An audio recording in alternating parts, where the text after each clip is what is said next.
Alright, let's get started. What's up guys, it's your boy Joey, and today I bring to you the ultimate crossbow dagger class guide for Throne and Liberty. And today we will be talking about my updated crossbow dagger build, tier 1 and tier 2 crossbow dagger builds for PvP and PvE. We'll also have our weapon mastery, and finally, skill specializations. Oh yes, finally, everyone's been asking for this. Joey, what's the skill specialization? What's the best PvE specialization? What's the best PvP? Well, if you watch this video, you're gonna find out. Before all that, I have some footage to show you my journey towards rank 1 in Korea's new Hyperboost server, the Throne and Liberty. LE that shit, bro. Big clump right now. LE. Stun. Nice. Hit him, nice. Good shit. Hold this. Pop Potters, heal. Hold this. You're wiping it right now. Pop Potters. Diffusion, like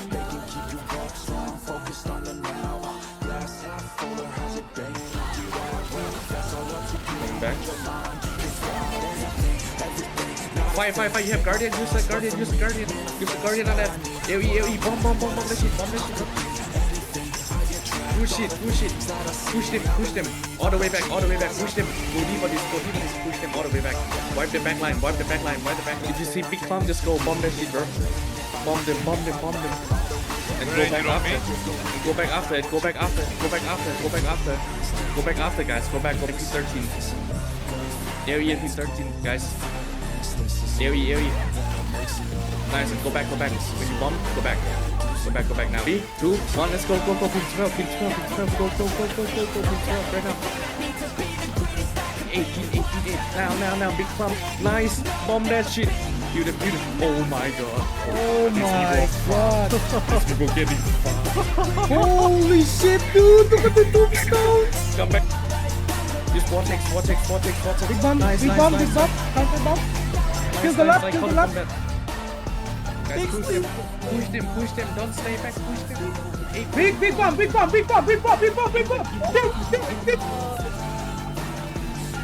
Go quick. Okay, guys, be ready. Pop your buff. Okay, choke. I need something on choke. I need sleep on choke. Nice. Big bomb.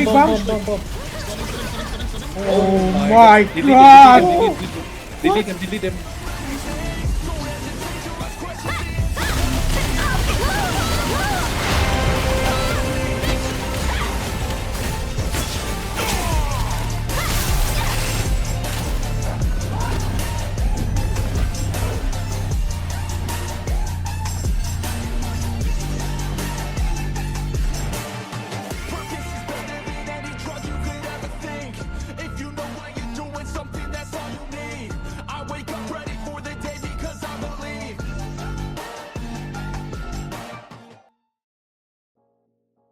And there it is.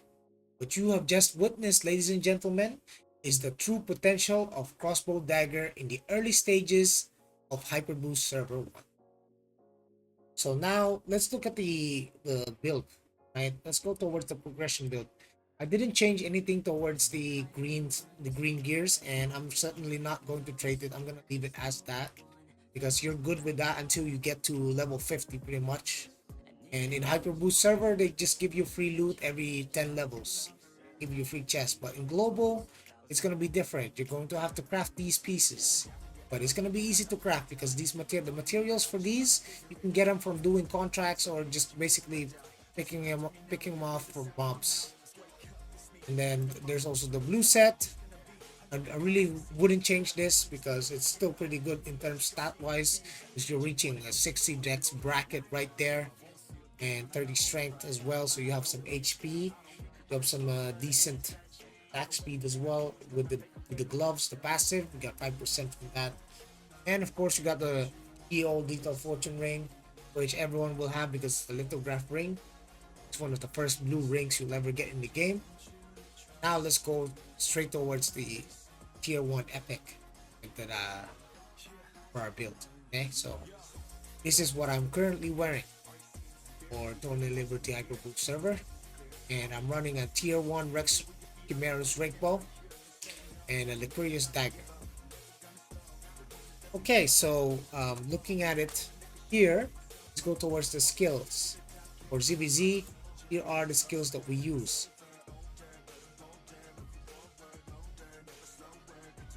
Okay, so here, as you can see, there's already the skill specializations attached on it, and I have it on the Discord pretty much, so you can view it if you want. And if you want to know the information of what we're using, so basically if you click that, you can see that we take the consecutive use 2 times, and then the quick fire reset, very important, very vital filler. So once you do your combo, you can use Nimble Leap to reset your quick fire and do it again, and hit them with another quick fire for more quick fire resets. Second, we'll look at the Moonlight Cleaving Moonlight. My bad, English not good. Charges to a designated target at the maximum distance of 3 meters while attacking every enemy within 2.5 meter radius 3 times. Each attack deals 220% plus 40, and offhand weapon activation deals damage 4 times. So that is big, especially for the crossbow that we're using, which is the Rex Chimera's Rakebow right here. As you can see, the offhand attack weapon chance is 35%. That's a pretty high number. Most other crossbows default are capped on around 20 to 25%. So if we look at here, as you can see, let's say, let's pick a random crossbow, like a special resistance crossbow. As you can see, it's only 20%. There's 15% difference. It's massive.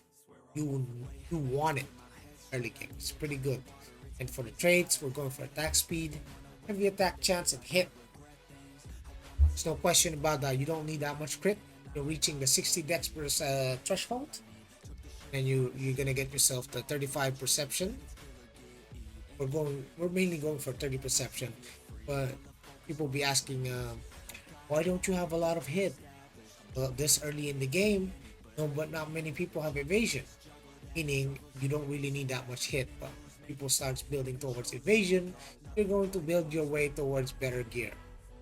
And as you can see, we have the Ghost Wolf Alter Ego Mask, Reaper's Shroud for the extra ranged evasion, and then the Ghost Wolf Gloves for the extra ranged evasion, the pants for the extra melee evasion. I'm not really going for the melee evasion when I chose this pants as a placeholder blue. I just want the HP basically, and then you pair it with the trade so you can get some more HP. Early in the game, health is a very vital stat, right? So, and then the boots being Reaper's Footsteps. You get this from the tier 2 dungeon. If I'm not mistaken, it's Carmine Forest. Drops the Reaper's Boots and other tier 2 boots. For the necklace, we have Abyss Conqueror's Necklace, Spectre's Frost Bracer for the extra dex and range evasion, and then Abyssal Crystal Ring, and then Lethal Fortune Ring, and then the Demonic Beast King's Belt. So for the rings and the belt, I chose these specifically because when I played on Hyperboost, the NCSoft would give us loot boxes, or if you open them, you get a guaranteed tier 1 epic equipment, and you can choose between one. And these are the options: the rings, the belts, the capes, and whatnot. And fortunately, Hermit Shroud is not part of that box. You can get this from doing the weekly contracts, and I got a couple of them already. It's pretty easy. So anyway, let's go straight towards the skill specifications. Okay. For Nimble Leap, we got the reset. For the poison, we upgraded it to lightning infusion, and then reduce the cooldown. Okay, so in order to explain why we do this, is when you turn the poison becomes a sort of a weakened. It's already weakened, but it's another type of weakened. But this time, instead of dealing damage over time, you reduce your target's endurance. As you can see, Thunderclouds last for 6 seconds and decreases melee range and magic endurance by 6 per stack, which means we can get about let's say 20 stacks over here, and that's total of 120 endurance reduced just from having 20 stacks on the guy. But that's not really our goal here. Goal is not to just reduce your target's endurance. Our goal is to stack it and make it work with the brutal incision. But that's for a smaller scale perspective. That's why we replaced that with the mana exchange, because we need more mana due to the fact that when you have Thorngill up with specialization, Lightning Arrow, it's permanently up. There is no limit with your mana is literally the only limit. That's why you need some form of a mana sustain, which is mana exchange in that case. And then I don't really mess with the throwing knives. I like it how it is. I've seen the lightning throw, but it's very spread out, and I really want my knife throw to land all 5 hits on one target. And the usual mortal mark, and we upgraded that for the small scale, but for this one we don't, because for the large scale build we focus on quick fire, as you can see, with a gale, with the chain fire, and a critical hit. I didn't want to take the damage, even though if it's a juicy 20% damage boost, the cooldown is increased, making it harder to keep the uptime up. It's very important that you always have your quick fire up. Now looking at the Selfless diffusion here, and as you can see, I didn't pick the remove CC simply because it's bugged and it's not working as intended, and it's supposed to remove stun and sleep. When you get stunned, it should be able to let you break free, but in my case, when I tested this in the Hyperboost server, not always able to get out of stuns for some reason. It's bugged. I tested multiple times, pretty much. And health concentration recovery would be nice as well, because it heals 100% of the damage that was inflicted during the very same second that you pop this ability, Selfless diffusion. But we didn't put any specialization there because we want our points elsewhere, mainly the dagger. See, we get more. You can do a blink to a target, you can shadow strike into a target and blink backward to where you came from, basically. And increased 40% range, which is massive. We want that, absolutely want that. For the camouflage, we have here the increased duration. You unfortunately cannot pick the cooldown, you can only choose one or the other. And the immune to CC would be nice, but not really using that to escape, using it to dive. As you saw in the videos, I just went in and started spinning. Finally, we have our barrage, Merciless Barrage. We transformed it into the Annihilation Barrage shot, where instead of like shooting in one line, you shoot a 360-degree angle, hitting everyone around you within a 6-meter distance. Gale applied to the target. When it reaches 10 stacks, it explodes for an additional 150% of your base damage. All enemies within a 3-meter radius area. And then we go towards as you can see, this is the passives. We've already covered this on the other video, so we're not going to cover that today. But we're going to just look at mainly the builds. This is the current build, and this is the goal I'm working towards, just to get the Eternal Ring of Dimension by doing tier 1 dungeons. Pretty much you just need to do tier 1 dungeons twice each of them, so you can get that salvation token where you can exchange it for the ring, not mistaken. And for the mastery, let's take a look at the mastery for the dagger. Here we go at the bottom. We want assassination percent. We want that crit damage, we want that extra attack speed too, we want the debuff immunity, and then we also want the evasion. Whenever you're using dagger abilities, such as when you're attacking someone or something, a mob, you get the bonus evasion. So there's a common misconception about mastery. People think that it matters what main weapon that you have out. Does it matter if I have the dagger out first or the crossbow out first? Yes, it does, because whatever the main weapon you have out will apply these passives manually. But when you use an ability for different weapon, right? Let's say I have the main hand as a crossbow and I use Shadow Strike. The very moment that I use Shadow Strike, the passives apply for the dagger, okay, not the crossbow.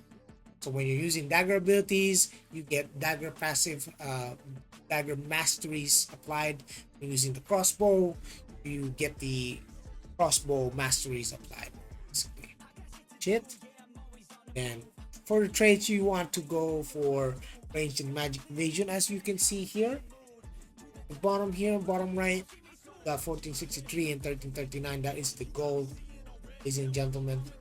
And the priority stats is to have a high attack speed, decent amount of range, high crit hit, pretty much, and then some decent HP.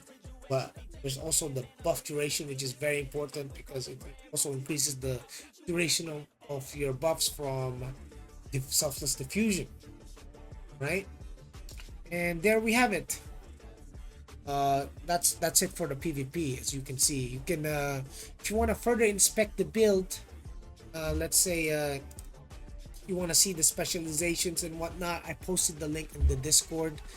Come join the Discord. I'm gonna post the link again if you're new to the channel. I'm gonna post the link to the Discord so you can join. It's a public Discord, and I put all the builds there, and for everyone to view publicly. It's completely free. You don't have to do anything. Just join the Discord and become part of the community. You know, if you're interested in the aspect of Throne and Liberty and want to discuss some meta builds or possible theory crafting, you're welcome to do so. Everyone is welcome. All right. So let's go on. Moving on. We go towards the PvE build, right? So the PvP and the PvE build is of course different because PvE prioritize specific stats that you need to be able to dish out the most amount of damage. And we're looking at not just attack speed, right? Not just the offhand chance, not just the crit. Those are all the basic stats. What we really want to look at is buff duration and cooldown speed, mana cost efficiency. So let's take a look at that. So here, as you can see, we have 19% mana cost efficiency given from the ring and the necklace, the Holy Warrior's Choker, and from the ring as well. It gives both attack speed and mana cost efficiency. This will allow you to constantly DPS without having to worry about losing mana. You can go wild. And we're also looking at a very decent amount of mana regen, as you can see, 673. As well as, what else are we looking at? Got the cooldown speed. Also, I wanted to emphasize on the cooldown speed. And you have 36% cooldown speed on this PvE build. This is such a bad boy right there. You're gonna spank that boss. You're gonna run it down. You're gonna speed run that boss with this build. And yeah, pretty much. Get the Mother Nature for the stats. You go for the stats. Big heavy attack. As you can see, the stat allocation is a bit different here because we went for the 50 wisdom. This 50 wisdom gives you bonus 5% cooldown speed. That's how we're able to reach this abnormally high amount of cooldown speed. But Joey, doesn't the cooldown speed like diminishing returns and whatnot? It's actually half of what it really is. Well, that's kind of true, but when you're playing crossbow dagger, cooldowns are key. The faster you can keep your abilities up, the faster you can use them, pretty much. The more abilities you can dish out, the more DPS you can do. So, yeah. For the tier 2, we're looking at the tier 2 finally. We've been asking for the tier 2. Joey, when are we gonna get the tier 2 build, man? I've been dying. I've been waiting. Well, here it is. It's a tier 2 build, guys. So we're going for 50 strength, 60 dex, and 50 perception, as you can see here on screen. We have the silent tracker dagger T2. We want, for the traits, we want the hit, heavy attack, and attack speed. Okay. And for the crossbow, as much as I hate to admit it, this is one of the better crossbows. The only choices you got, whether you have the other ones, the Night Panther. As you can see here, gives you 12 perception. It's not a lot of stats compared to what we have from Peerless Rampage. So when you don't have Bellandir, we don't have access to Bellandir, which is because it's an archboss weapon. It's very difficult to get. This is the crossbow that you should get, mainly because 1, it gives you 8 dexterity, 2, it gives you another 8 wisdom. That's 16 stat points in total. Meanwhile, the Night Panther only gives you 12 perception, 12 stacks. So, and people will say, oh, but you can reset your quickfire, but you can also get that from the specialization. So you can have Peerless Rampage and Night Panther's effect on it. But also, as we can compare here, Night Panther crossbow only has 26% offhand chance. And offhand chance is extremely important crossbow, especially if you don't have arch boss, because you're going to need to rely on external factors to increase your damage output when you don't have that special dot damage coming from bellandir, right? But meanwhile, the Peerless Rampage crossbow over here, we have the 32% offhand weapon attack chance, and of course the passive, the Merciless Barrage. You don't really want to use that. I mean, it might be good for PvE, but why not? Why don't you just spin the win? You know, like the one video you saw, just played. Spin the win. Go for the traits. Hit, heavy attack, and critical hit. There's nothing else here. It's just very standard. And for the helmet, Wing Wind, armor, Abyss Slayer, pants, Wing Wind, gloves, Dawn, Mist. But Joey, don't you have a 4-piece Wing Wind on your build? Well, yes, I do. But that's because I'm a glass cannon. This build is more of a more balanced build where you have a lot of evasion so you can survive longer. Because my build excels in killing people faster.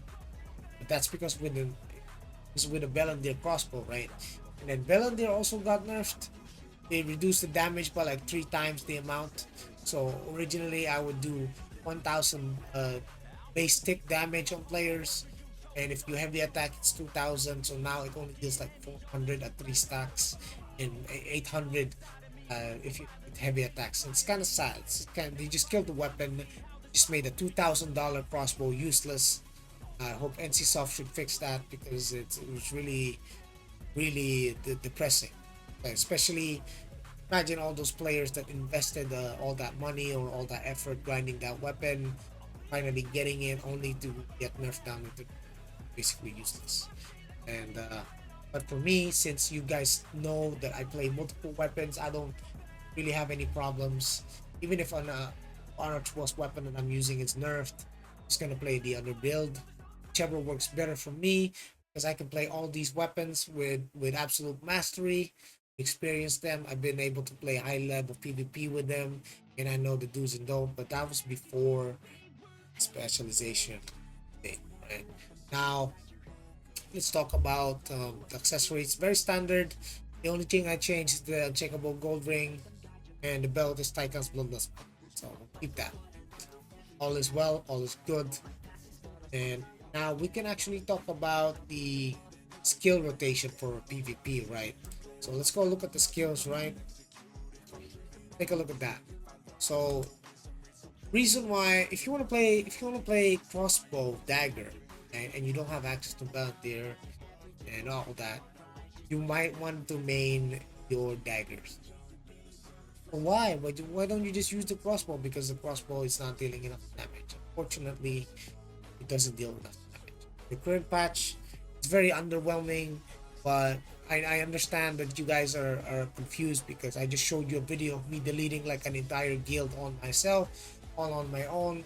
But that's because that server, the Hyperboost server, is a fresh start server. Everyone started from fresh. Nobody has gear. Everyone's still grinding. We're still too early into the game to even know if it's gonna be good. But rest assured, I tested this on the normal Korean servers using my main character, fully geared, best out, bellandir, everything, all of that fully traded. And I tested it on the conflict bellandir conflict event, and I tried to spin to win. Guess what happened? I barely tickled them, because the scaling of the ability sucks for endgame. It's only good in early game because people don't have any defensive traits. Now in the end game, we're in the Korean main servers, people fully geared, fully traded, double arch boss and whatnot, everything. That's how you know, how you can test it out, right? If in the end game something is so strong, you know it's overtuned. Not just because of the gear, or also in the early game, as you can see, like you saw in the early game in my clips, I spun to win, and I killed a bunch of players. But when I did that on the main server, I couldn't do the same thing. So why is that? Then it's probably because the skill itself is not broken. It's good to have. It's a 1 minute cooldown. Deal some nasty AoE damage on players that have no gear, much naked, and they have no traits, whatnot. But I assure you, yeah, as I tested, it's not that good. Not that good. So that's why we are relying on mainly dagger abilities.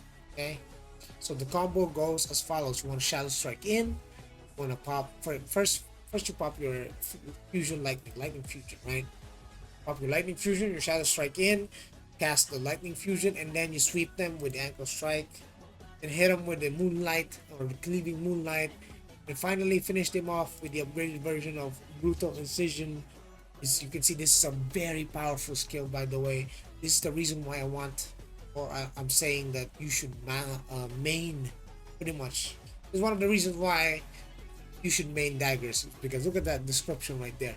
180% of the base damage. Sure, not that much, right? But when the target's remaining health is 50 or less, critical hit increased by 600.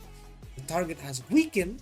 Thunderclouds, they receive 36% plus 7 damage per additional damage, and the damage is boosted 100% per stack of your lightning infusion on target. So up to 2000% of your 36% damage, right?